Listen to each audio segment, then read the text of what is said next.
Ministry TV. Wow, Yansamo Bibia Kwaba, Evambra Raboni, Spiritual Research and Divine Medical Laboratory. Na ultimate Cassidia, Anonymous Dansiana, na Egusu Ekoso, Raboni, Spiritual Research and Medical Laboratory.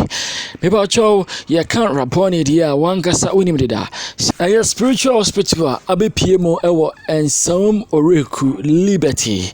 Na adansie no ayemo adansie no ayekese amamanfo enyomofa die obi odene hawo beba obia no onsan fane hawo nko na Raboni die de bia meka kire say a spiritual hospital so de wo hospital ye wo lab no na doctor etimehwe no prescribe edru ediama no sanso na Raboni Spiritual Research and Divine Medical Laboratory and also spiritual hospital oba Dr Penny Prophet Dr Abednego ebetima show ni akoya spiritual lab na wapomoden so no de sunsum niema so aka sunsum niema ho etimi ama niema so no etimi akoyi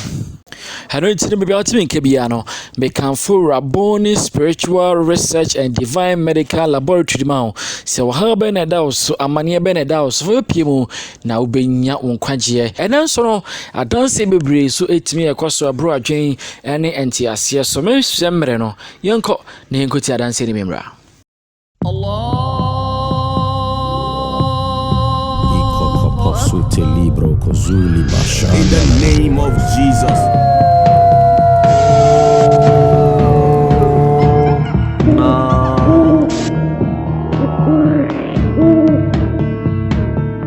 Without shedding of blood, there's no remission of sin.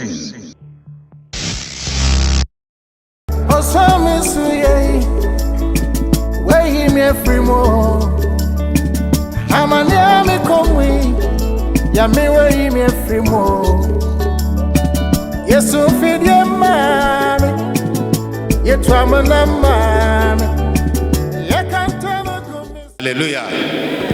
Na me wa djuma ma me ye djuma me wo soro na me twi ahoma na me twi no be ye efri ha ko ayibonte in communication de ma me ni chese ahoma no eye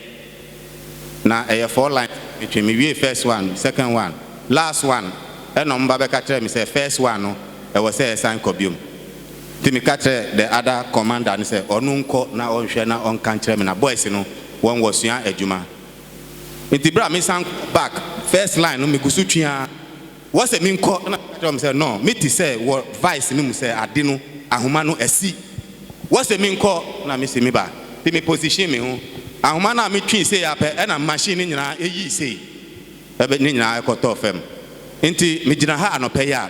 na me Bon sema Jesus Christ. Amen. Amen. Hallelujah. Amen.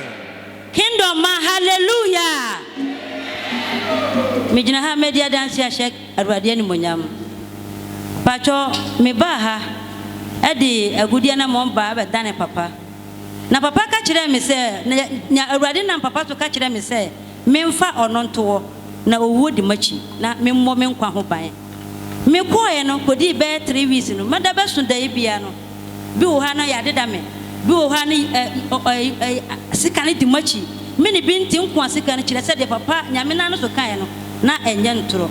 ti me ya hoboa na me di baaye na me baaye no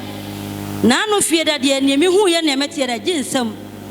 ti me tra se dwene ho di ne ma nti papa yi awrade me ko ba bia me boni pa no so mpa na awrade ade no ma beduru ha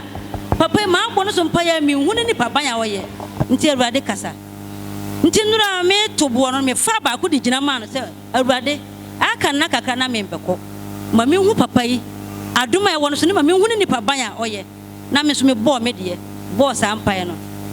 na nchiran ka nya me se nura me dai kendo ma hallelujah me so daye no na me gina akire ha na mama dokas afa pan fufuo e de asiwo na wode white paper miensa awurori abobo na odi atwentwene ayinim pan ni bisa ne se na adan ade papa de awie gwadwuma na so wie bia adwuma wo honhom fa ne honam fama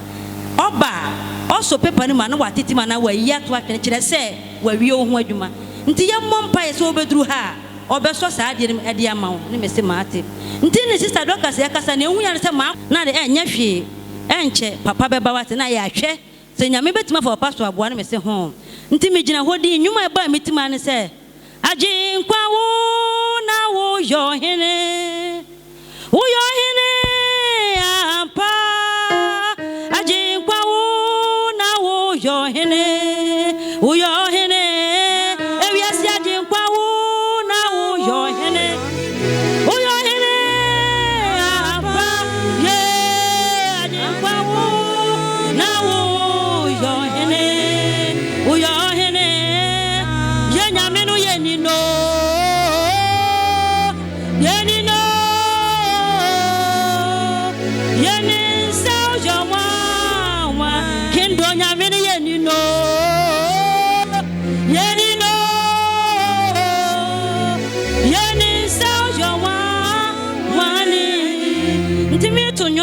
Sani ehu ya se papa oba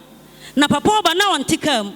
na mpacho se nsuom na na ohwe wiem ase de murunku ne wiem ye no na papa asase ne nyina da ne se wiem oba no oba te se robot otia nsuo na ni sei na ba no oba asase ne nyina da ne nsuo ne papa ne namani na oba ne ma awurade na oye nipa na se oye bofo ni ametie ne se onye nipa na oye me bofo papa nya me hira wate na me hu dwiri me se nipa timi nante nsuo ani na wotimi ba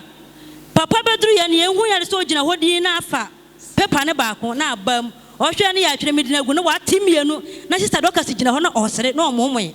na asena fa second one na abehwe manim na wati pepa ne mienu na wato atwene na sister doctor ya huru kosoro na wasena fa third one na watim otimienu osana tugu ya na asafo mane nyina pie fa apono wei ade hankachi fufufuo sei ena omu hinsa ade anyame da na difa papa ho kire me no amen.